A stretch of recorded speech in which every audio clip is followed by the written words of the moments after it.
Irmãos, boa noite. Bom podermos estar na casa do Senhor, estudarmos a palavra dele, e crescermos na presença do Senhor nosso Deus. Amém? Vamos iniciar então, irmãos, o nosso culto, abrindo a palavra do Senhor em Romanos, capítulo de número 8. Romanos, capítulo de número 8. Convido os irmãos a ficarem de pé.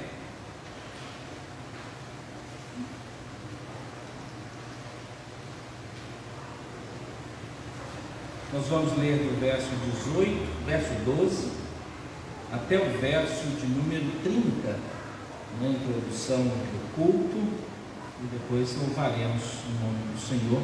Romanos, capítulo de número 8, do verso 12 até o verso de número 30. Nós leremos a uma só voz, esses textos, para a nossa edificação, conhecimento e também para a adoração do nome do Senhor. Vamos juntos? Leiamos. Assim, pois, irmãos, somos devedores, não à carne, como se constrangidos a viver segundo a carne, porque se vivermos segundo a carne, caminhais para a morte. Mas se pelo Espírito mortificardes os feitos do corpo, certamente vivereis. Pois todos os que são guiados pelo Espírito de Deus são filhos de Deus, porque não recebeste o espírito de escravidão para viverdes outra vez atemorizados, mas recebeste o espírito da adoção, baseados no qual clamamos: Abba, Pai. O próprio Espírito testifica com o nosso espírito que somos filhos de Deus. Ora, se somos filhos, somos também herdeiros, herdeiros de Deus e co-herdeiros com Cristo. Se com Ele sofremos, também com Ele seremos glorificados. Porque para mim tenho por certo que o sofrimento do tempo presente não se podem ser comparados com a glória a ser revelada em nós. A ardente expectativa da criação aguarda a revelação dos filhos de Deus, pois a criação está sujeita à vaidade, não voluntariamente, mas por causa daquele que a sujeitou, na esperança de que a própria criação será redimida do cativeiro da corrupção para a liberdade da glória dos filhos de Deus, porque sabemos que toda a criação a um só tempo geme e suporta angústias até agora, e não somente ela, mas também nós, que temos as primícias do Espírito, igualmente gememos em nosso íntimo, aguardando a adoção de filhos, a redenção do nosso corpo, porque na esperança fomos salvos. Ora, esperança que se vê não é esperança, pois o que alguém vê, como espera? Mas se esperamos o que não vemos, com paciência o aguardamos. Também o Espírito de Deus, semelhantemente, nos assiste em nossa fraqueza, porque não sabemos orar como convém, mas o mesmo Espírito intercede por nós sobremaneira, com gemidos inexprimíveis. E aquele que sonda os corações sabe qual é a mente do Espírito, porque segundo a vontade de Deus é que ele intercede pelos santos. Sabemos que todas as coisas cooperam para o bem daqueles que amam a Deus, daqueles que são chamados segundo o seu propósito. Porquanto aos que de antemão conheceu, também os predestinou para serem conformes à imagem de seu Filho, a fim de que ele seja o primogênito entre muitos irmãos. E aos que predestinou, a estes também chamou, e aos que chamou, a estes também justificou, e aos que justificou, a esses também glorificou. Amém. Os irmãos podem sentar-se. Irmãos, nós vamos abrir aqui o nosso cenário, A gente tem feito a leitura destes hinos, o hino de número 33, o título é Maravilhas Divinas. Nós vamos fazer a leitura, lembrando de como esse hino aqui é, e depois nosso irmão Juliano vai nos conduzir uma oração de adoração. Eu pedi que ele desse uma chegadinha mais aqui, para a gente poder acompanhá-lo em oração. O hino, irmãos, ele diz assim: ao Deus de amor e de imensa bondade, com voz de júbilo vinde e aclamai, com o coração transbordante de graças, seu grande amor todos vinde e louvai. No céu, na terra, que maravilhas, vai operando o poder do Senhor, mas seu amor aos homens perdidos, das maravilhas é sempre a maior.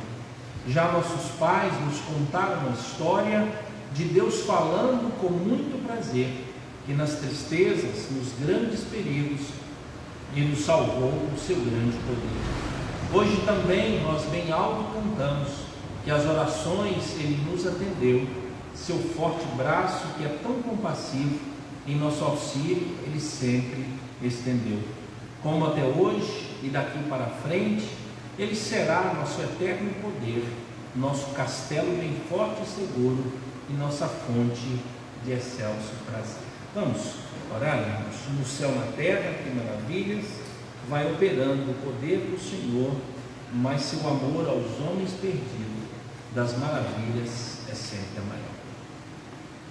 Pai, nós somos gratos a Ti, amém, pelo Teu cuidado para com as nossas vidas, sim, pela provisão e sustento do Senhor em nossos lares, amém, Senhor. Pelo pão de cada dia que não tem nos faltado, louvado seja o Senhor. Sim, Deus. Agradecemos pelo dia que passamos na Tua presença, amém, Senhor. Sob os cuidados da Tua santa e poderosa mão. Sim, Deus. Pelo sol que brilhou, pela chuva que cai. Sim, Jesus. Louvado seja o Senhor, ó Pai, que é um Deus soberano e cuida de todas as coisas, verdade, de toda a Tua obra, de toda a criação. sim, Sabemos que está tudo sob o controle da Tua santa e poderosa mão. amém, Te agradecemos, pois o Senhor nos trouxe essa noite sim, para a Tua casa, para aqui estudar, ó Pai, a Tua palavra, para compreender um pouco mais da vontade santa do Senhor, do Deus vivo e verdadeiro. Te agradecemos por Jesus Cristo, Teu Filho, pelo Teu amor demonstrado ali naquela cruz, quando Jesus Cristo se entregou em amor, por amor a todos nós. sim, Morreu uma morte que era nossa. oh, Deus. Louvado seja o Senhor. Amém, Senhor. Nós clamamos ao Teu Santo Espírito que nos oriente agora, esteja, ó Pai, iluminando as nossas vidas, dando-nos o entendimento e a compreensão da Tua palavra neste momento. Amém, Senhor. Em nome de Jesus. Amém. Amém, Senhor. Amém, irmãos. Irmãos, segunda carta de Paulo aos Tessalonicenses,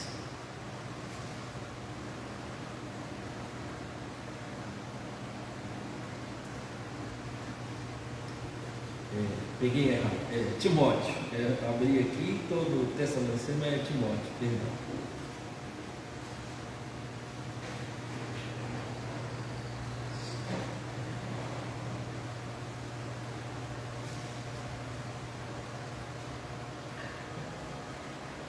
Primeira carta de Timóteo, capítulo de número 2,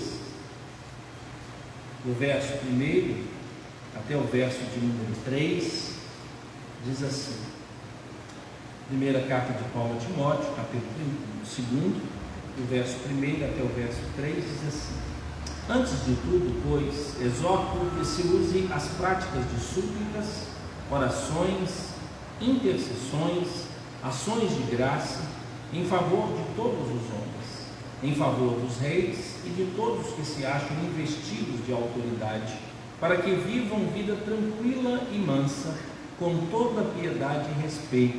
Isso é bom e aceitável diante de Deus, nosso Salvador.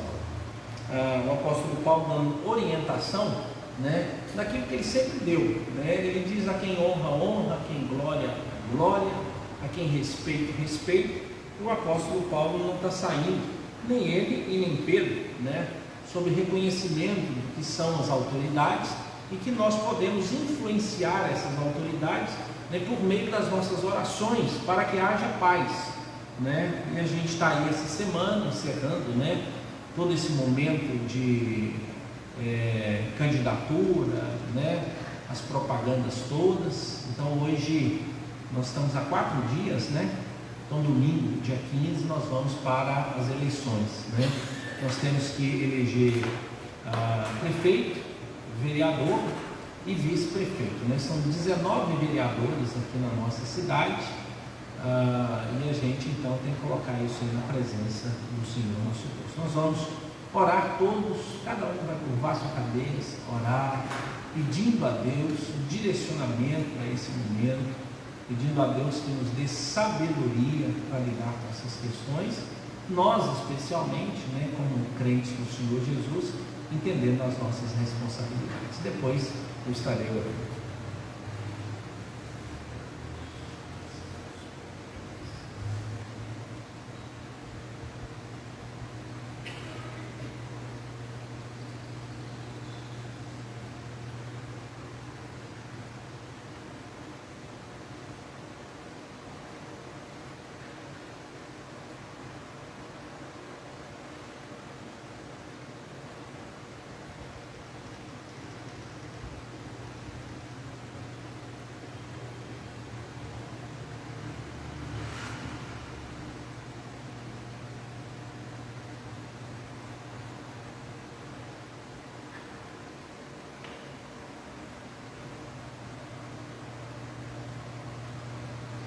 Deus bendito, nós dependemos do Senhor e queremos orar segundo, Deus, a instrução que o apóstolo Paulo deu, de que primeiramente nós devemos nos preocupar em interceder e orar para que haja, Deus, tranquilidade, para que haja estabilidade, para que a vida possa ser melhor no meio, ó Deus, em que estamos. No caso, nossa cidade aqui em Patinga, a nossa nação toda passará por esse processo eletivo e pedimos, ó Deus, que o Senhor esteja guiando para que haja sobriedade, para que haja justiça.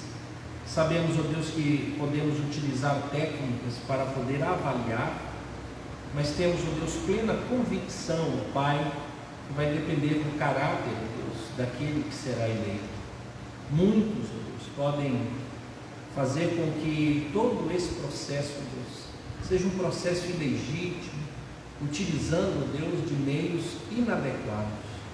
Que o Senhor nos livre, Deus, de ser enganado. Mas sabemos, ó Pai, que estamos lidando com situações assim. Por isso, ó Deus, pedimos que o Senhor direcione-nos nessas escolhas. E que saibamos, ó Deus, dizer que o Senhor, ó Pai, foi ouvido mais do que qualquer desejo do nosso coração. Mas oramos, ó Deus, para que quem for eleito possa trazer justiça e verdade, pois sabemos que o Senhor é quem governa todas as coisas, e que haja tranquilidade e paz, ó Deus, na nossa nação, especialmente na nossa cidade. Abençoe cada candidato a prefeito, a vice e cada candidato a vereador. Que a bênção e a mão do Senhor, ó Deus, seja sobre eles, e que, sendo eleitos, possam servir, ó Deus, verdadeiramente com projetos, ó Deus, para transformação, para crescimento, para desenvolvimento, ó Deus, e justiça na nossa cidade. Em nome de Jesus nós oramos. Amém. Irmãos, Romanos capítulo de número 8 agora, né? A gente estava lá, ou melhor, a gente estava no 8, né? De novo, né? Romanos 8.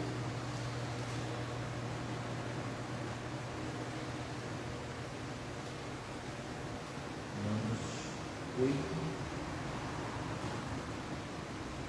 Nós vamos ler do verso 31.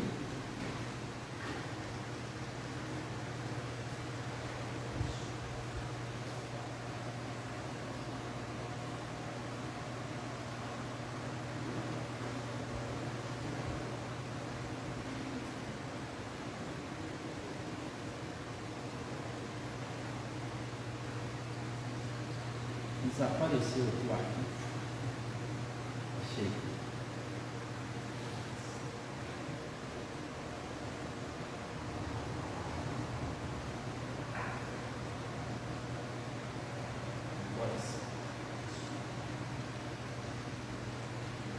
Romanos 8, do verso 31 até o verso de número 39. O finalzinho do texto que nós já lemos, começamos, né?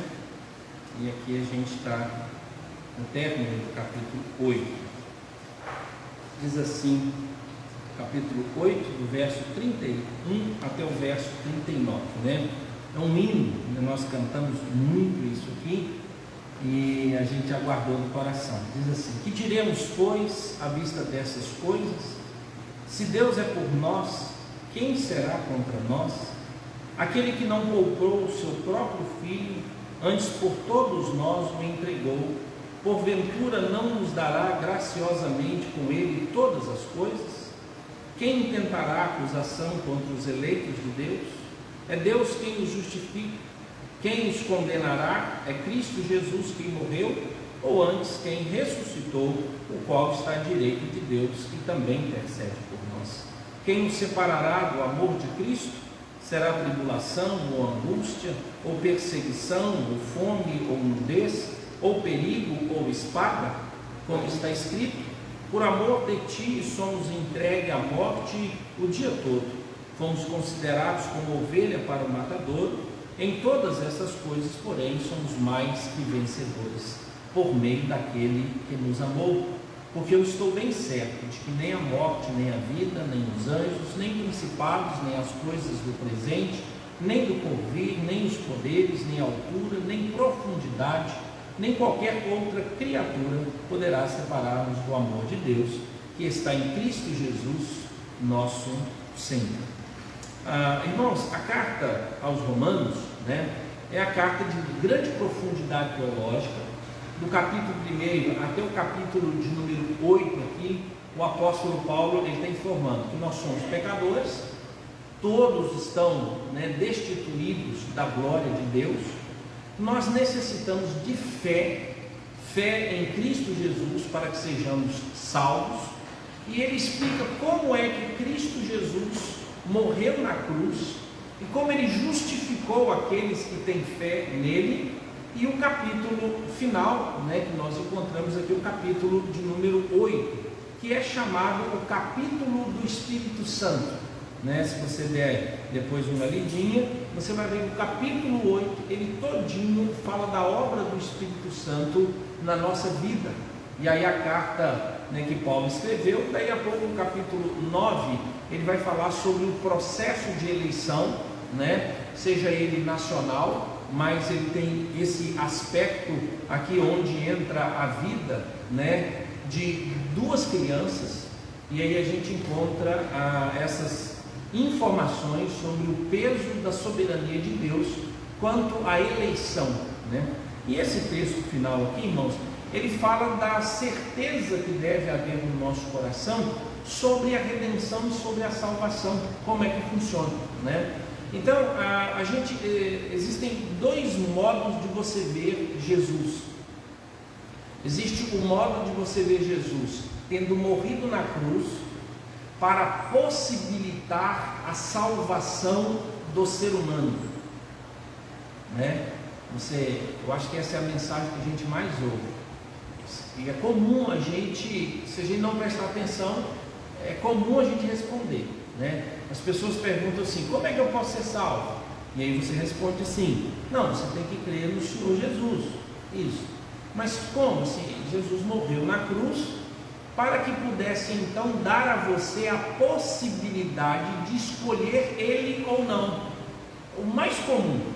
E aí então a gente diz para a pessoa: você precisa escolher Jesus.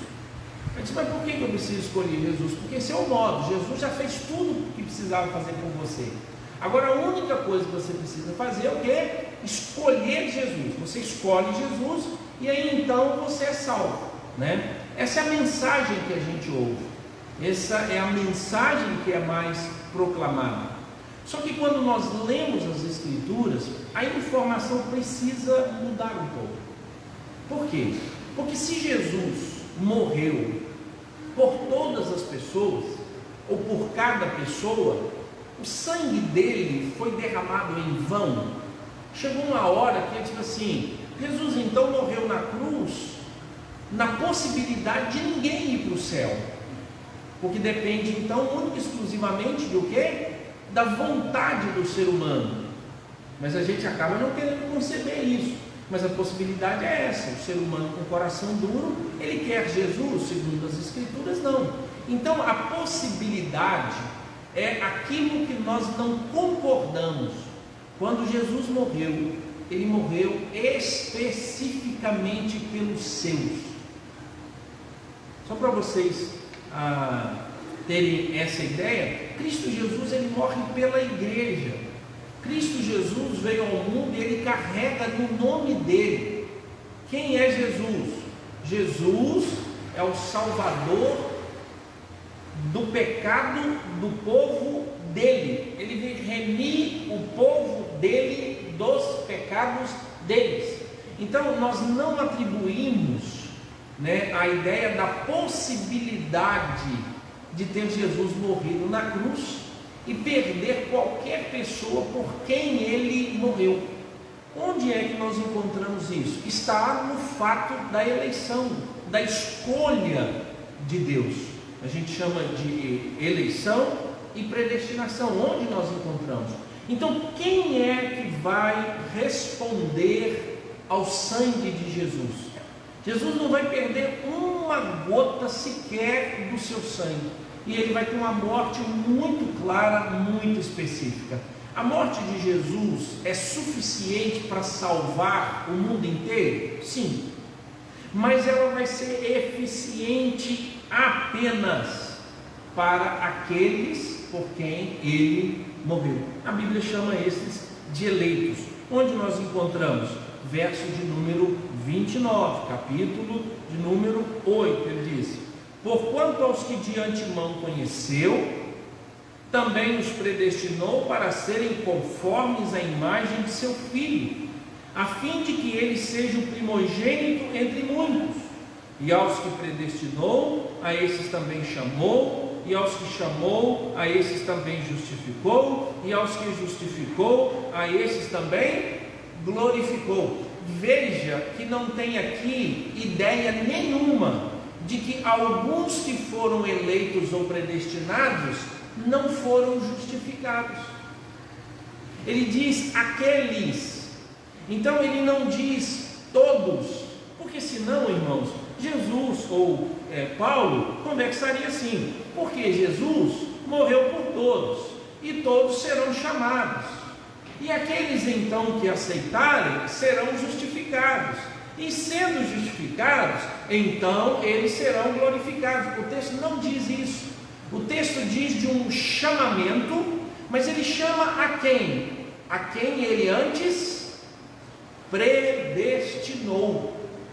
Ele chamou antes. E o chamado acontece por meio da proclamação do Evangelho. E aí então esse Evangelho é proclamado, e aqueles a quem Deus elegeu e predestinou responderão. E aí então, no tempo deles, semana passada nós falamos sobre a ordem da salvação e da história da salvação. Estes a quem Deus vai escolher.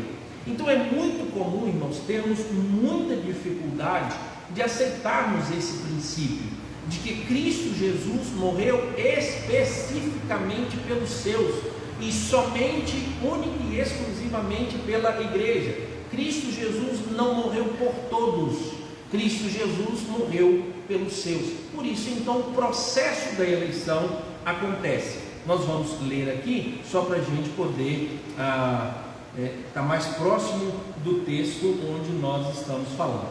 Romanos capítulo 9, verso de número 6, diz assim: Romanos 9, 6: e não pensemos que a palavra de Deus haja falhado, porque nem todos os de Israel são de fato. São o quê? De fato? Isso aqui, irmão, está mostrando que nem todos os que estavam dentro do povo escolhido de Deus era verdadeiramente o quê? Povo de Deus. Povo de Deus. Por isso que Jesus diz assim: olha, nesse aprisco há muitas ovelhas minhas, e em outro aprisco, e ele diz: quem ouve a minha voz e segue-me, essas são as minhas ovelhas. Ou seja, as ovelhas já existem, só precisa do anúncio da palavra.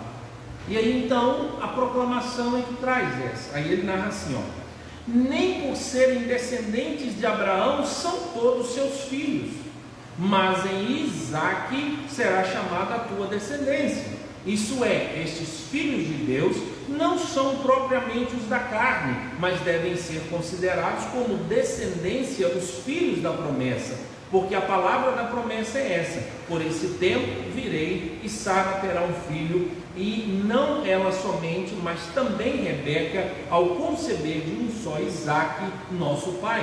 E ainda não eram os gêmeos nascidos. Quem eram os gêmeos aqui? Esaú e Jacó, verso 11. E ainda não eram os gêmeos nascidos, nem tinham praticado o bem ou o mal, para que o propósito de Deus quanto a eleição prevalecesse, não por obras, mas por aquele que chama. Deu para entender o princípio da eleição? O princípio da eleição é Deus.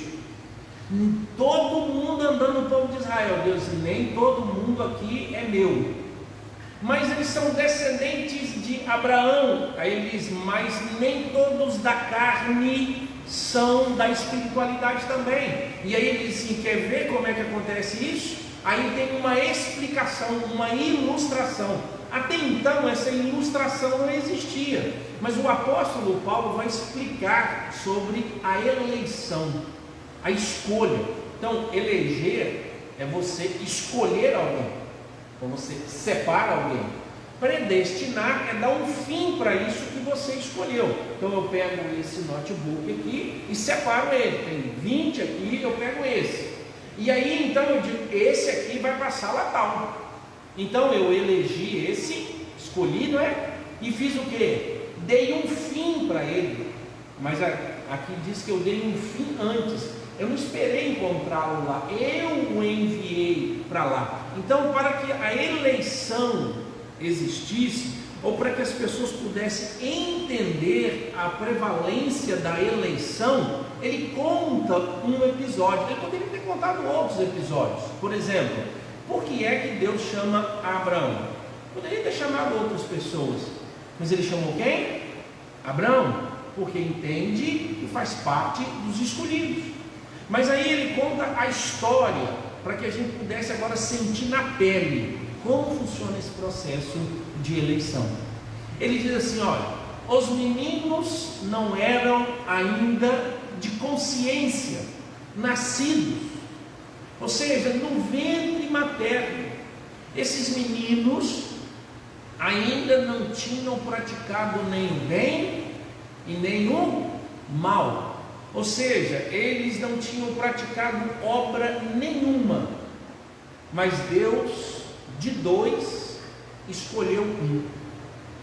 E ainda não eram gêmeos nascidos, nem tinham praticado o bem ou o mal, para que o propósito de Deus quanto à eleição prevalecesse, não por obras, mas por aquele que chama.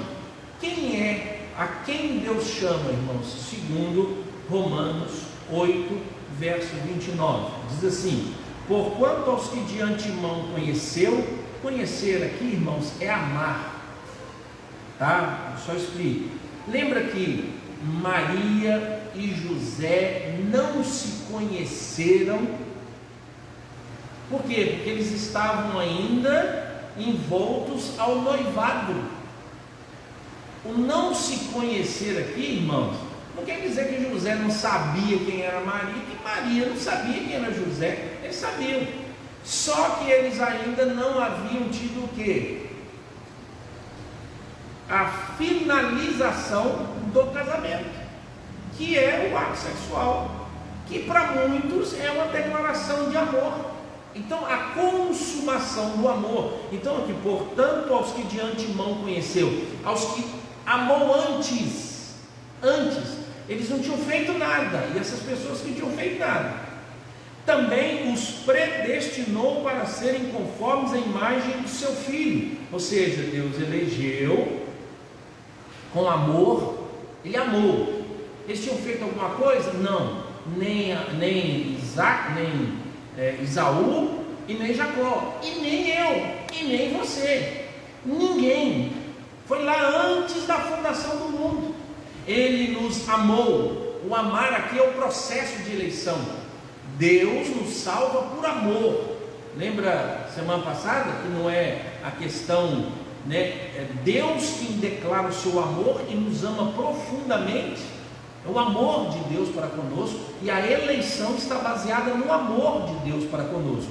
Por quê? Porque todos nós estávamos destinados ao inferno, e Deus então demonstra todo o seu amor. Então, de antemão nos conheceu, também nos predestinou para serem conformes à imagem do seu Filho. Peguei aqui o notebook e coloquei lá na sala. Ou seja, cada ser humano que foi amado por Deus, ele tem um fim específico: conformar-se com Cristo, entrar na forma de Jesus, parecer com Jesus, viver como Jesus.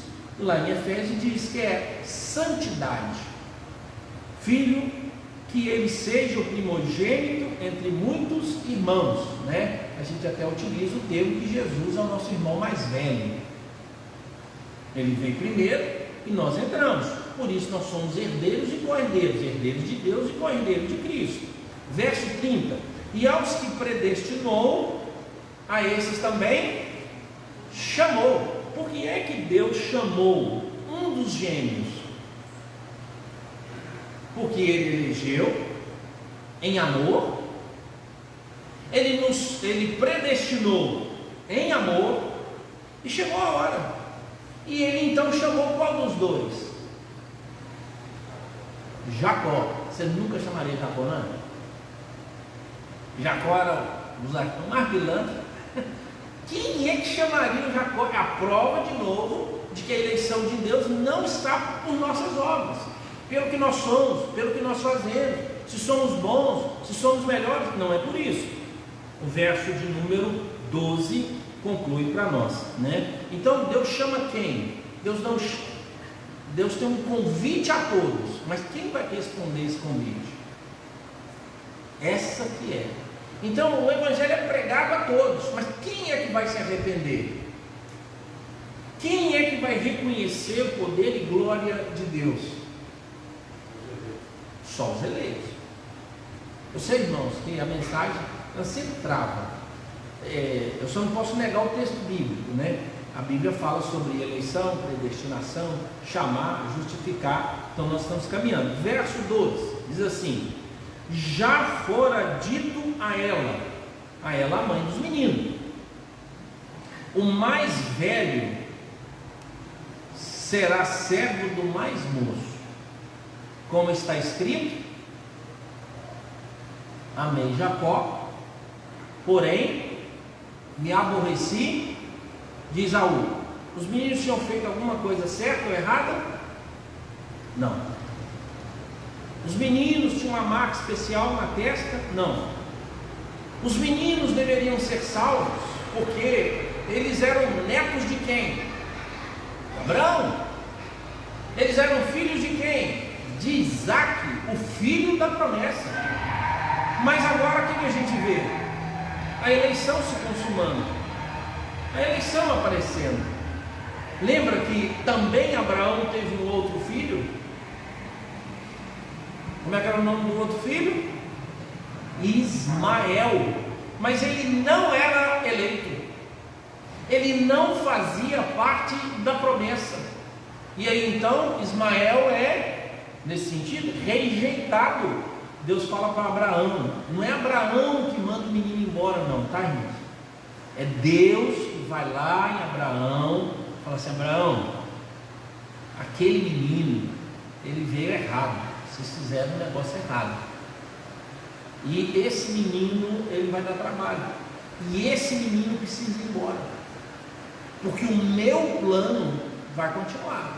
Esse menino vai embora, eu tenho um projeto para ele, para a mãe dele, mas agora vamos concentrar aqui, porque a sua linhagem e a linhagem espiritual, ou seja, o eleito, o escolhido. Verso 13, como está escrito: amei Jacó, porém me aborreci de Esaú.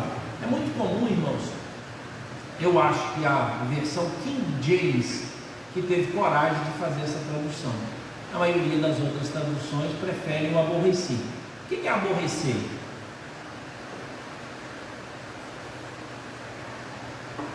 Desagradar. Se ele usa amei para um lado e usa desagradar por outro, o termo, irmãos, embora apareça 2 vezes nas escrituras, o termo aqui é odiei. Odiei no sentido de não amei. E qual é o fim da posteridade de Esaú?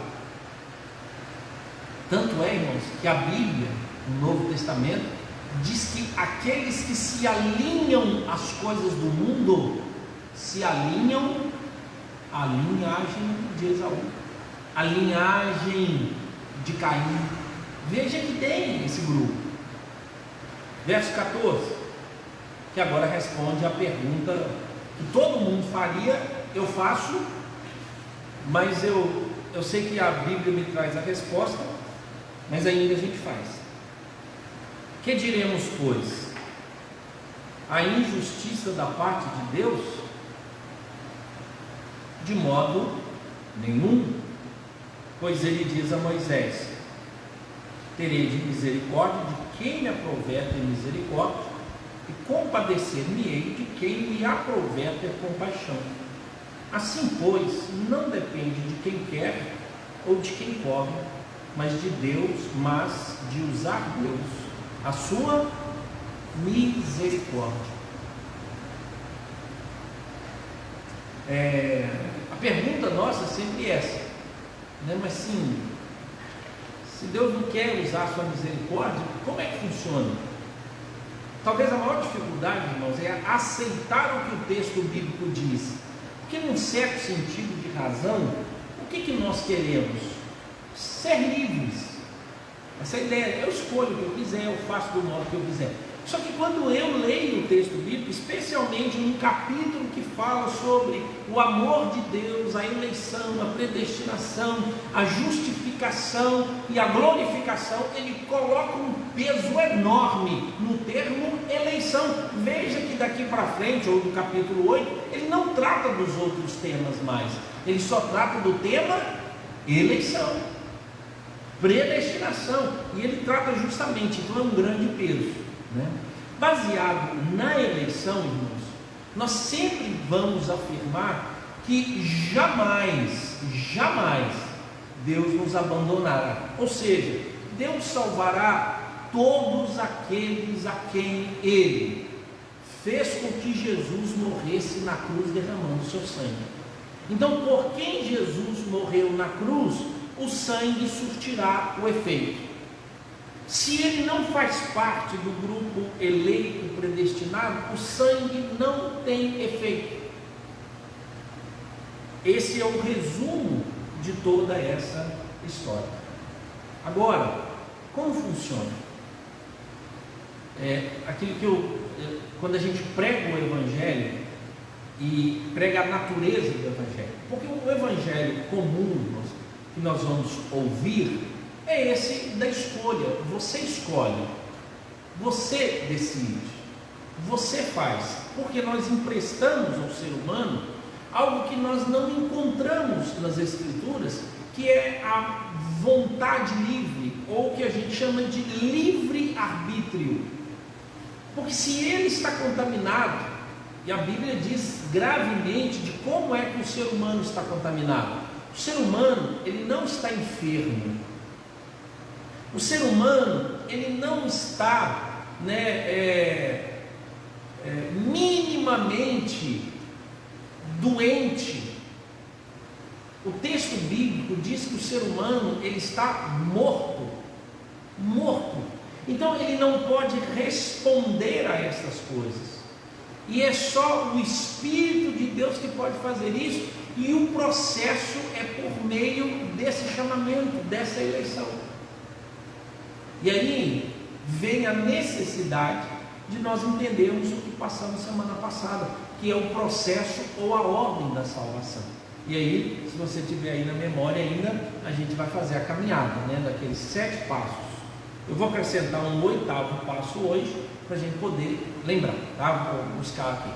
Primeiro passo dentro desse processo de salvação: eleição antes da fundação do mundo. Segundo, o chamado eficaz, ou seja, quem é ovelha uma hora vai ouvir. Existe a hora certa, o momento certo. Depois do chamamento, nós temos a presença do Espírito. Preste atenção, hein? Nós temos o chamamento, e ele acontece como? Por meio da pregação da palavra. E automaticamente, o efeito da palavra só é produzido em uma pessoa por meio do Espírito, e não por meio da fé. Preste atenção. É por meio do Espírito. O Espírito que ressuscita o morto, para que o morto possa entender a mensagem, agarrar-se na mensagem. Por quê, irmãos? É simples. O Espírito Santo de Deus é que nos convence do juízo, do pecado e da justiça. E aí então acontecem 2 coisas dentro de nós. Primeiro, arrependimento, e automaticamente fé. Isso chama conversão. Mas se o Espírito não agiu antes, não tem arrependimento, não tem fé. E o que é a regra comum? É que as pessoas dizem que o Espírito só vem habitar em nós depois da fé. Não, ele vem antes da fé, para que a fé possa ser produzida. Então é eleição, chamado, regeneração. Isso é um ato não visível, para que possa produzir a conversão, a resposta à pregação. E aí então vem conversão. Conversão são 2 atos: arrependimento e fé. Depois da conversão, a gente recebe uma declaração do tribunal de Deus, dizendo que, como eu me arrependi e a fé habita em mim, agora eu posso crer em Cristo Jesus, e todo aquele que crê em Cristo Jesus tem todos os seus pecados perdoados. A gente chama isso de justificação. Nós nos tornamos justos diante de Deus. Não há nenhum pecado, não há nenhuma dívida. E aqui a gente encontra até dificuldade. Mas quer dizer então que eu não vou pagar? Aí a penitência não resolve, fazer 1000 jejuns não resolve, entregar dízimo não resolve, nenhuma lei torna-nos justos. A única coisa que torna-nos justos é Deus olhando para Jesus, e Jesus falando para Deus: morri por eles, o meu sangue é sobre eles. E quem são esses? A igreja do Senhor Jesus, os eleitos, que eu não sei quem é, que você não sabe quem é, mas que a gente começa a conhecê-los por meio do fruto. Então, depois da justificação, nós somos chamados de filhos de Deus, a adoção. E a adoção é a marca que o Espírito Santo está habitando em nós. Por quê? Porque o Espírito Santo de Deus é que nos faz chamar Deus de Pai. Romanos capítulo 8. Abba, Pai, porque o Espírito habita em nós. E aí então, quando nós reconhecemos, embora às vezes a gente não lembre disso, mas é algo que nós já sabemos por causa da obra do Espírito, inicia-se o processo de santificação. Então lembre-se, santificação não salva ninguém. Por quê? Porque só pode ser santo e só pode operar a santificação para o bem e para Deus aqueles que têm o Espírito Santo de Deus.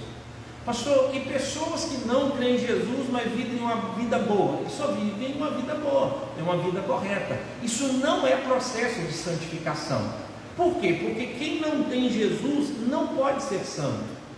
De vez em quando, irmãos, nós achamos que é a santificação que chama Jesus. A gente acha assim, tanto que as pessoas dizem assim: não, eu vou melhorar a minha vida e depois eu vou para a igreja. Não, é Jesus quem chama a santificação. Não é a santificação que chama Jesus. Quando nós falamos do processo de intimidade, é outra coisa. Cristo Jesus já é nosso, nós somos dele, mas nós podemos então viver uma vida como que carnal, que deveria acertar. Por isso então o Apocalipse diz: eis que estou à porta e bato. É Jesus nos chamando para a santificação, mas a santificação só pode acontecer se Jesus já habitar em nós. E o último passo é a glorificação. A glorificação. Agora, me ajudem aqui. Romanos, capítulo de número 8, verso de número 30. A última palavra é qual?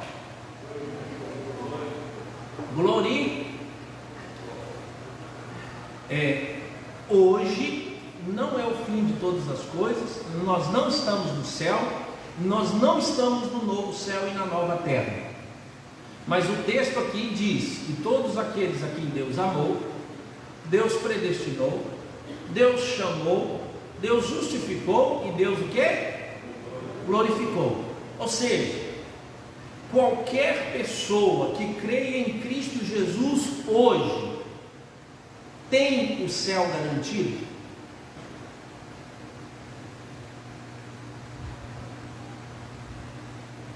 Irmão, não é o que você pensa, é o que a Bíblia diz.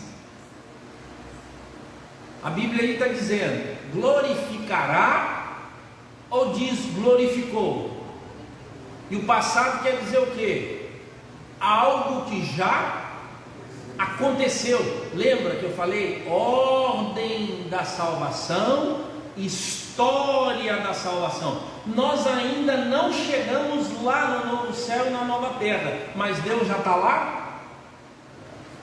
Já, é o Deus da eternidade. A gente chama isso, irmãos, de o já e o ainda não. Lembrou, Edmar? Né? Já e o ainda não. E é assim, por exemplo, quem crê no Senhor Jesus hoje, ele está plenamente salvo. Ele não tem que fazer mais nada para ser salvo, pois a única coisa que ele tinha que fazer por ordem do Espírito era arrependimento e fé. Isso aconteceu. E agora então ele pertence a quem? A Cristo Jesus. E Cristo Jesus jamais abrirá mão dos seus. Por isso, irmãos, Romanos 8 passa a ter sentido agora. Olha para você ver. Que diremos, pois, à vista dessas coisas? Que coisas? Nós não falamos de todo o plano da redenção, do amor de Deus, do chamado de Deus, né, da predestinação, da justificação, da glorificação. Está tudo aqui, ó. Que o Espírito Santo que move, que habita em nós, que nós chamamos Deus de Pai. Então essas coisas é aquilo que Paulo falou antes. Então tudo que Paulo fala do capítulo 3 até o capítulo de número 8 é dando garantia de que nenhum ser humano é salvo por obras da lei, mas é salvo única e exclusivamente por meio da fé em Cristo Jesus. E aí ele diz: e quem tem fé em Cristo Jesus, segundo o processo do verso 29 e 30, responde essa pergunta: que diremos, pois, à vista dessas coisas? Ou seja, qual é a conclusão que a gente tem que chegar? A pergunta: se Deus é por nós, quem será contra nós? Então preste atenção, vamos falar o certo e o errado. Errado: não use esse versículo quando você estiver ligado com o seu patrão. Não use esse versículo quando a igreja for proibida de pregar o evangelho na praça. Não use esse versículo quando você estiver lidando com pessoas que não são crentes. Por quê, irmãos? Porque esse versículo não está falando de relacionamento entre pessoas. Esse versículo está dizendo que ninguém pode levar você no tribunal de Deus para condená-lo pelos seus pecados, porque todos os seus pecados já foram o quê? Perdoados. E aí ele diz o seguinte: olha, nos tribunais desse mundo, nos tribunais dessa vida, quem é maior? Deus. Se Deus vai me defender, quem pode me condenar? Ele está falando, irmãos, da relação minha com o pecado. Porque é isso que o diabo faz. O diabo, ele ataca-nos nisso. Ele diz: não, você é bonitão, você fala que é crente e agora está vivendo essa vida aí e tudo mais. Nem isso. E o diabo utiliza isso. Por que o diabo utiliza o pecado? Porque o pecado gera morte. E aí então, irmãos, num certo sentido, nós não temos medo do pecado. A gente tem medo de quem? Nem do diabo, porque a gente anula e faz de conta que ele não existe. A gente tem medo da morte, a gente tem medo da dor, medo do sofrimento. E aí então é muito comum as pessoas irem para Deus com medo da morte, quase na hora de morrer. Então, irmãos, ainda que eu não julgue as mortes que acontecem assim naquela última hora, no leito, aquelas mortes até hora que a família se apega nele, né? E aí todo mundo vai para o céu, porque a morte está ali, cidadão, se acende Jesus, eita Jesus. Aí a vontade de Deus, dá mais 15 anos para ele, para saber se ele ficou com Jesus ou não. Aí que a gente vai descobrir. Então garante a salvação. Recente eu acompanhei uma família de um cara que nunca quis saber de Deus. No dia do velório dele, ele virou um santo. Eu não estou criticando a família, estou mostrando como nós agimos. Eu agiria assim. Então o pastor passou 25 minutos com ele. Um homem que já estava todo comido pelo câncer, nunca quis Jesus, passou 3 anos quase negando a Cristo no leito lá sofrendo, mas no último momento o pastor passou 25 minutos com ele, e quando o pastor saiu de lá e disse assim: foi com Jesus, podem ficar tranquilos. E aí eu quis saber a história, né? Entrei em contato, me conta aqui. Não, rapaz, como estava sofrendo demais e tudo, e eu falei de Jesus para ele falou que queria Jesus. Ótimo, tranquilo. Mas talvez o leito de morte foi um lugar onde ele não se via mais para onde ir, mas não sei se necessariamente houve conversão. Porque nós temos medo de quem, irmãos? Da morte. Está chegando aí, minha vida vai acabar, eu não tenho mais recurso. Mas poderia ele ter convertido? Sim, só que esses 25 minutos, irmãos, virou um testemunho de 1 ano, e todo mundo então colocou esse cidadão no céu. É arriscado, é profundamente arriscado. Não é por falta de fé, irmãos, mas pelo medo que nós temos. Então o diabo, ele usa todos os nossos erros e falhas para nos acusar. Só que o diabo não tem mais essa arma, irmãos. Ele não tem mais isso. O diabo não pode falar assim: olha, se você que fala que é filho de Deus e tudo mais, você sabe que você vai para o inferno. Ele disse: não vou mais não, hein? Não vai. Aí o diabo: não vai não, eu creio em Jesus. Aí foi só ele mesmo. Ele não tem poder mais, porque, irmãos, foi tirado do diabo o aguilhão. O que é o aguilhão? Aguilhão, ferro de cutucar os bois andar mais rápido. E o diabo perdeu aquilo que nos ameaçava. Ele disse assim: você vai para o inferno? Eu não posso ter medo do diabo mais. Eu não posso. E agora é o seguinte: quem verdadeiramente poderia me mandar para o inferno e deveria me dar medo? Deus. Só que agora Deus está do lado de quem? Irmão, não é porque eu sou boa pessoa, não é porque eu sou melhor do mundo, não é por causa disso. A eleição, ela glorifica a Deus e humilha o ser humano. Não fui eu que escolhi isso, foi Deus que se colocou do meu lado, não fui eu que me coloquei do lado de Deus. Eu não fui lá e disse: Deus, agora eu quero andar na sua presença. Foi Deus que disse: você vai, a partir de hoje, vai andar na minha presença. E aí então eu fui com o maior prazer, porque Ele produziu isso, Ele fez isso. Aí verso 32 diz: aquele que não poupou o seu próprio filho, antes por nós o entregou, porventura não nos dará graciosamente com Ele todas as coisas? O que ele está dizendo aqui? Nós vamos receber tudo o que Jesus recebeu. Como é que nós passamos a ser aliados de Deus? Como é que Deus se tornou favorável a nós?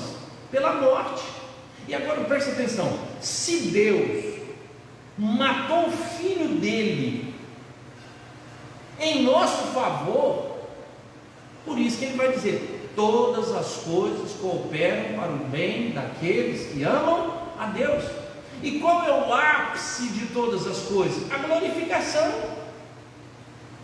Então ele fala assim: olha, todas essas coisas redentivas, a eleição, o chamado, a justificação, a glorificação, é de vocês. Por que Deus não será contra nós? Primeiro, porque Ele deu aquilo que Ele tinha de mais precioso em nosso favor. E agora vai nos rejeitar? Vai nos abandonar? Não. Ele, além de ter dado o filho, Ele vai dar a vocês todas as coisas. E todas as coisas, irmãos, é o reino dos céus, é a glorificação, é experimentar das coisas de Deus. Então Deus não vai nos abandonar. Foi isso que nós lemos no verso 18: porque para mim tenho por certo que os sofrimentos do tempo presente não podem ser comparados com a glória a ser revelada em nós. Ou seja, dor agora, mas Deus vai dar muito mais, e a gente fica tranquilo. E ele disse: como é que Deus é por nós? Como é que Deus é favorável a nós? Porque Ele deu o filho dele.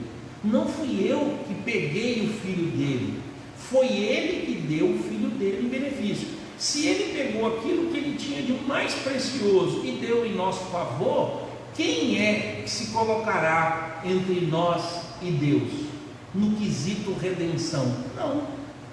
O mais valioso era Cristo Jesus. Então nada que diremos, pois, à vista dessas coisas? Se Deus é por nós, quem será contra nós? Deus deu Jesus, ninguém mais. Deus deu a Ele, no tribunal dele Ele é juiz, e Ele nos deu Cristo Jesus por sua morte, mas também o nosso advogado. Jesus está do nosso lado, o advogado dos advogados, o Rei dos reis, o Senhor dos senhores, o Cristo de todos. Esse está do nosso lado. Continua a pergunta, 33: quem intentará acusação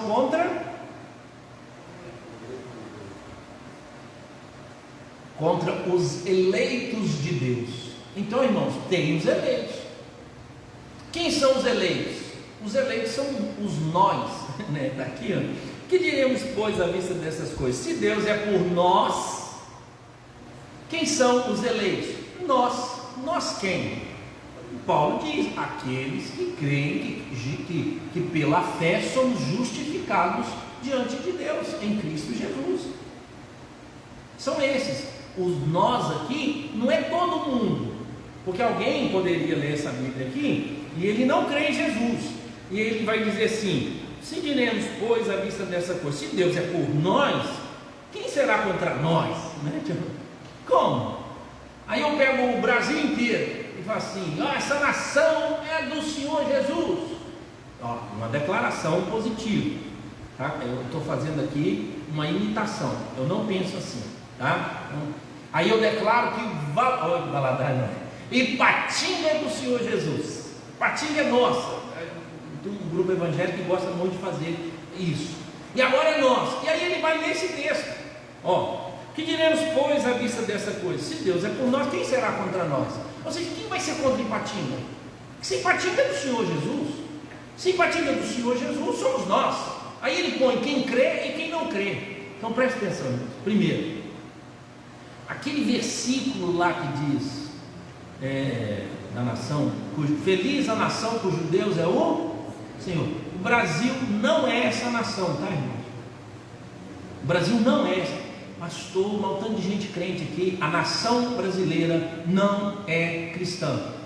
Pastor, é sim, não é. Pode procurar toda a documentação lá, não diz. Lá diz que tem muitos cristãos aqui.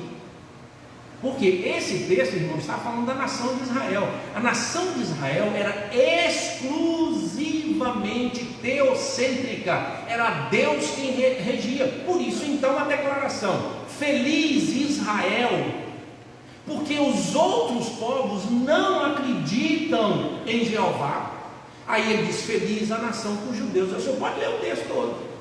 Então, quando eu declaro que o Brasil é do Senhor Jesus, eu sei que existe aqui um otimismo profético para que isso possa acontecer. Mas, irmãos, preste atenção, são as pessoas. O Brasil não é uma nação teocrática. O governo dessa nação não está na mão dos cristãos, dizendo essa nação ela só serve ao Senhor Jesus. Tente imaginar o que acontecia em Israel com quem não adorava a Jeová. Não podia ficar lá. Lembra quando Jeová entra na terra e diz: expulsa todo mundo que tem Deus diferente e tudo.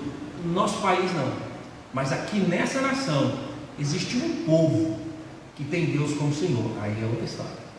Aí, irmãos, Valadares não, Ipatinga, Timóteo, tem um povo. Valadares também. Não, Valadares não, aqui é associação. Aí sim, irmãos, aí beleza. E presta atenção, não é pela quantidade de igreja, não é pela quantidade de cemitério, né? Tem uma cidade que tem cemitério protestante. Não é isso, irmãos. É a vida, é a adoração, é o povo, não é geografia, não é a questão política, nada disso. E pode ser que a gente entre numa enrascada muito grande quando nós resolvemos assumir uma nação onde nós não conseguimos balizá-la através do pensamento cristão, porque automaticamente, em uma democracia, nós vamos impor a outras pessoas o que nós cremos. Isso é verdade, a maioria vai lá e vai ser massivo. Talvez outra pessoa não, mas ela pode dizer assim: não, já para que eu ficar bem nessa nação, o negócio tem que falar que sou crente. Se eu falar que sou crente, todo mundo trata bem, todo mundo vai me convidar. Mas se eu falar que eu sou tipo macumbeira, ele vai acabar comigo. Por quê? Porque não faz parte do métier. Então, para mim, essa é uma diferença muito grande. Então, o texto, irmãos, ele é muito específico, é para os santos, somente para aqueles que creem em Cristo Jesus. E ele continua: quem intentará acusação contra os eleitos de Deus? É Deus quem os... O que é justificar, irmãos? Justificar é tornar justo. Como é que torna justo alguém? É simples, ó. Eu cometi um crime, e aí então a justiça diz que eu tenho que cumprir 8 anos de cadeia. E aí então eu vou, é hipótese, né? E fico 8 anos na cadeia. Quando eu termino no último dia, e aí então o juiz vai lá, toma todo o pessoal da penitenciária e diz: ó, cumpriu. Ninguém mais, irmão, ninguém mais pode me cobrar esse crime. Ninguém. Não tem como. Por quê? Porque eu sou justo. Eu fui justificado. Agora é o seguinte: quem pagou a pena? Eu. No caso aqui, aquele que penaliza pagou a pena. Eu não paguei. Sabe onde eu deveria estar, irmãos? No inferno. Todo mundo morto por causa dos nossos pecados. Mas agora o que aconteceu? Cristo Jesus morreu na cruz e os meus pecados foram jogados nele. E Deus então disse: estou satisfeito. E aí ele olha para Jesus, ressuscitam, e ele se assenta à direita de Deus Pai, e olha para os seus e diz: vocês não me devem mais nada, está perdoado. Todos os pecados, mas ninguém pagou nada, irmão. Ninguém, somente Jesus. Então a justificação por meio da fé, pela graça de Cristo Jesus, é isso. Cristo pagou um preço de graça, que era caríssimo, mas tornou. Então a salvação é de graça, mas o preço não é gratuito. Cristo Jesus pagou, para que agora então nós pudéssemos ir para o céu. Quem é que pode acusar-nos? Ninguém. Por quê? Porque Jesus pagou a pena. Mais uma. Quem os condenará? Olha, é Cristo Jesus quem morreu, ou antes, quem ressuscitou. Por que isso, irmão? Porque se Jesus tivesse ficado no túmulo, não tinha valido nada a morte dele. Por isso que ele fala, ou antes, ele diz assim: Cristo Jesus ter morrido é importante. Mas ele diz assim: mas se não houvesse ressurreição, não valeria nada. Por quê? Porque senão ele estava morto. O morto pode me dar vida? Se Jesus morreu na cruz por mim e não ressuscitou, ele está morto, ele não ganhou benefício nenhum. Mas Deus o premiou e fez o quê? Ressuscitou. Ou seja, os meus pecados foram pagos, mas agora a vida que ele ganhou depois da cruz, ele passou para mim, passou para você. E agora então nós morremos com Cristo na cruz, mas ressuscitamos com ele no terceiro dia. E ele nos levou para onde? Para sentar lá no alto céu, à direita de Deus Pai. Olha o resumo: é Deus quem justifica. Quem os condenará é Cristo Jesus que morreu, ou antes, quem ressuscitou, o qual está à direita de Deus e também intercede por nós. Então existe um processo, não é só a morte de cruz. A ressurreição é que faz com que esse processo tome a sua dimensão de vida. E agora Cristo Jesus fica lá do lado do Pai. Não precisa, né, irmãos? Mas essa é a figura construída. O que Jesus fica fazendo do lado do Pai? A mesma coisa que um sacerdote fazia aqui na terra. Você ia lá no sacerdote, entregava um ouvido para o sacerdote pelo menos, e falava com Deus: aqui Deus, ó, esse aqui é do eco da família dele, ó. Aí Deus: ah, sim, pode fazer aqui tudo. Deus não já sabe disso? Sabe. Jesus fica fazendo o quê? A mesma coisa. Quando Deus olha para nós, quem que ele vê, irmãos? Quem Deus vê quando olha para os eleitos? Olha o símbolo: o sangue é derramado sobre o pecador. O que foi lançado sobre nós, irmãos? Quando Deus olha para nós, ele vê Jesus. Lembra que Paulo, perseguindo a Jesus, ele sempre persegue. Irmãos, nós não entramos no céu, quem entra no céu é Jesus. E nós entramos o quê? Ocultos nele, guardados nele. Eu, Alexandre, não posso pisar no céu. Você não pode pisar no céu. Lá é puro, é santo. Nós só pisaremos lá porque Jesus pisa primeiro. A Bíblia diz que nós somos o corpo de Cristo, irmãos. Ele é o cabeça e nós somos o corpo. Então não somos nós que entramos no céu. Quem é que entra? Jesus quem entra. E aí então ele abre a porta para que eu entre. Tanto é, irmãos, que as nossas vestes são lavadas pelo sangue de Jesus. E todas as vezes que Jesus olhar para nós, Deus olhar para nós, o que ele vai ver? A marca do Cordeiro. E ele só vê dois grupos nesse mundo, irmãos: ou a marca do Cordeiro, ou a marca da besta. Só. nós chegamos lá no céu. É por isso que nós nos aproximamos de Deus. É só assim que nós faremos. Por isso a garantia. Ou seja, quem é que pode nos arrancar do céu agora, irmãos? Nada. E aí eu vou encerrar aqui lendo os últimos textos. Diz assim, 35: quem nos separará do amor de Cristo? Quem pode nos arrancar do amor de Cristo, irmãos? Nada. Nada. Onde Cristo estiver, irmãos, nós estaremos.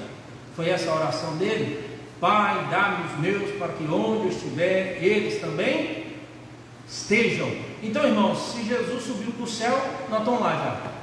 Quando vier o novo céu e a nova terra, Jesus vai nos levar para lá, velho. E a gente vai para lá morar com ele. Quem é que vai nos arrancar de Jesus? Nada. Presta atenção. Diz assim: será tribulação? Coisas aqui desse mundo. Tribulação, angústia, perseguição, fome, nudez, ou perigo, ou espada? Não. Tristeza, perseguição, irmãos, dor, sofrimento, parece que tira a gente de Jesus, mas nunca tira Jesus da gente. A gente que distancia, encontra dificuldade. Olha o que o verso 36 falando. Você acha que sofrer por causa de Jesus é algo especial? Ele diz que é a coisa mais normal. Desculpa, verso 34, isso, 36, vai dizer assim: como está escrito, por amor de ti. Por amor de ti quem? Por amor de Deus, por amor a Deus. Somos entregues à morte o dia todo, fomos considerados como ovelha para matadouros. Em todas essas coisas, porém, somos mais que vencedores por meio daquele que nos amou. O que ele está dizendo? Ele diz assim: nós nascemos para isso, gente. Ele fala assim: um cristão nasceu para sofrer. Não reclama não. Mas porque você ama a Deus, preste atenção, prepare para a dor e para o sofrimento. Então essas coisas não arrancam-nos de Deus. Por quê? O pessoal vivendo perseguição. Alguém se vão perseguir, vão matar, entrar na casa dele e destruir. Eles vão matar, ué. Você vai fazer com o corpo, mas você não me tira debaixo da graça. Nada me arranca de Jesus, nem perseguição, podem vir na minha casa destruir. Era isso que eles estavam vivendo. Então, as coisas desse mundo, não. Aí ele apresenta o outro. Assim, verso 37: em todas as coisas, porém, somos mais que vencedores por meio daquele que nos amou. Por que nós somos mais que vencedores, irmão? Porque Cristo Jesus já venceu todas essas coisas por nós. Então, qualquer perseguição, dor, sofrimento, tudo isso vai passar. Nós vamos experimentar o quê? Aquilo que Jesus tem para nós. Ele experimentou tudo isso e ele conquistou a glória, e ele está esperando a gente na glória, e ninguém vai tirar-nos. Último, verso 38: porque estou bem certo de que nem a morte, nem a vida, nem os anjos, nem principados, nem potestades, nem o presente, nem o porvir, nem os poderes, nem a altura, nem a profundidade, nem qualquer outra criatura pode separar-nos do amor de Deus. Então, coisas como dor e sofrimento não nos afasta de Deus. E preste atenção: nenhuma autoridade ou poder nos arranca de Deus. O diabo não nos tira de Deus, o Estado não nos tira de Deus, os anjos não nos tiram de Deus. Nada nesse mundo, nenhum poder nos arranca de Deus. Nada. Ou seja, nenhuma angústia, nem sofrimento, coisas que acontecem conosco. E também nenhum poder.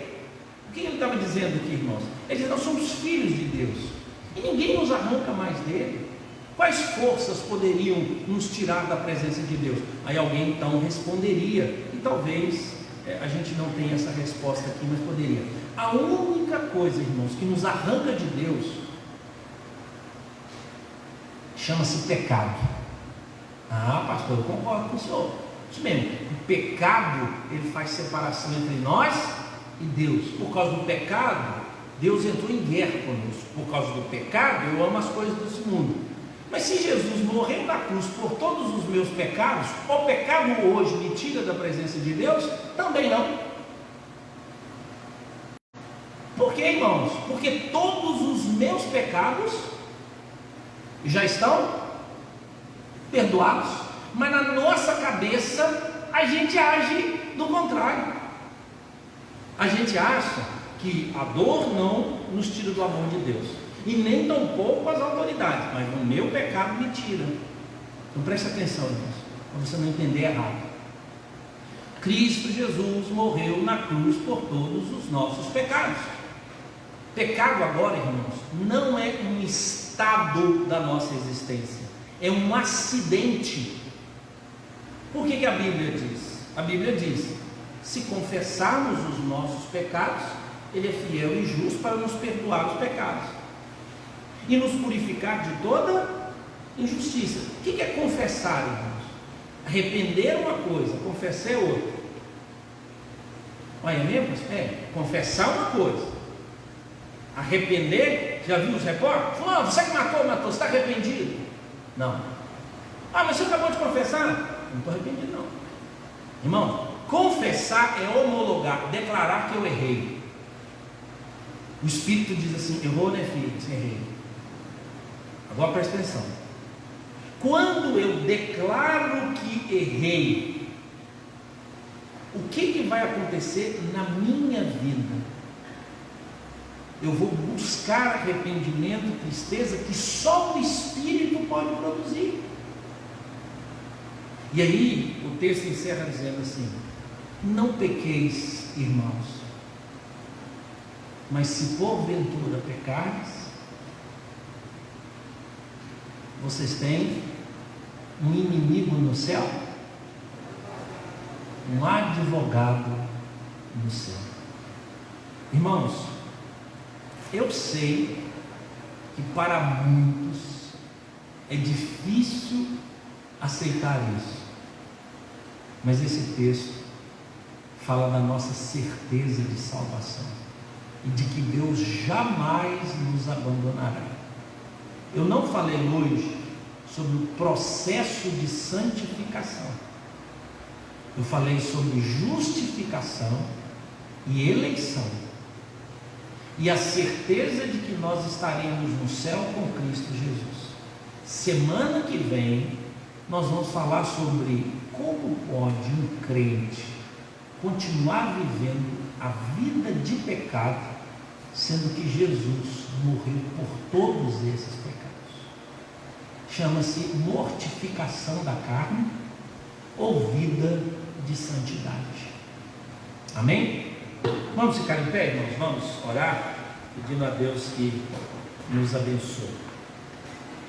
Senhor, abra o nosso entendimento, fale ao nosso coração sobre todas essas coisas, e que haja sempre, Deus, alegria em nós, e sabemos que pertencemos ao Senhor, e que o Senhor, ó Deus, é um Deus poderoso, e o Senhor, ó Deus, é aquele que nos ama, e como, ó Deus, vimos na Tua palavra, nada poderá separar-nos do amor de Deus, que está em Cristo Jesus, nosso Senhor. Ajuda-nos, ó Pai, a ter confiança no que a palavra do Senhor nos diz, para que possamos viver, ó Deus, com grande esperança e profunda certeza de que habitaremos novos céus e nova terra, porque um dia fomos salvos por Cristo Jesus, por meio da fé e de forma gratuita.